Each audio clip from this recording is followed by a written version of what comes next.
This one time in Miami, Blanche got a chance to audition for a local community theater production of The Sound of Music, and she was convinced she was born to play Maria.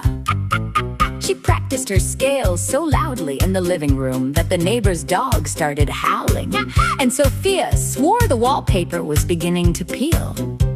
I tried to help by showing her how we do traditional yodeling back in St. Olaf during the annual Goat Sharing Festival, but Dorothy told me if I made one more sound, she'd stuff a sock in my mouth. It turned out Blanche didn't get the part because the director thought she was a bit too sultry for a nun. But we cheered her up by dressing up in bed sheets and singing do-re-mi right in the kitchen.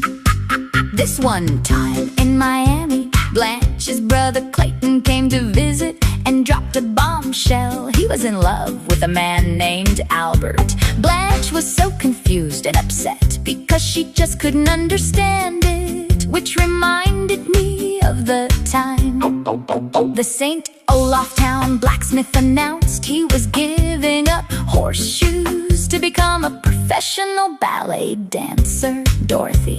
And I tried to explain to Blanche that love is love, whether it's between a man and a woman, or two men, or a person and a very affectionate llama. Eventually, Blanche realized that her brother's happiness was the most important thing, and she welcomed Albert to the family with open arms and a giant slice of key lime pie. This one time in Miami, we thought we hit the absolute jackpot because we won the state lottery for $10,000. Blanche started planning to buy a fancy new wardrobe. Sophia wanted to buy a luxury retirement condo with a pool, and I was gonna donate my share to the St. Olaf orphanage for wayward animals. We were celebrating so hard we forgot to check the ticket closely, and it turned out we had to split the prize with a whole stadium of other people, leaving us with about $3 each. It was just like the time the town of St. Olaf invested in a herring mine, only to find out herring don't live underground. We couldn't help but laugh, and we used our $3 to buy a gallon of premium ice cream instead. This one time in Miami, Sophia got very sick with a terrible flu, and Dorothy had to work, so Blanche and I volunteered to be her full-time nurses. Well, Sophia turned out to be a worse patient than a cranky badger with a toothache.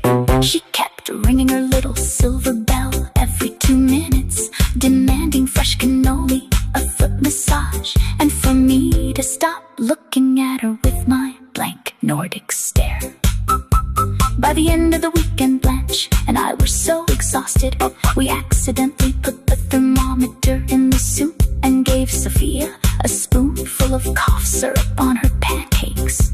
When Dorothy got home, she took over, and Blanche and I collapsed on the sofa, realizing that taking care of Sophia is a job that requires a medical degree and a suit of armor.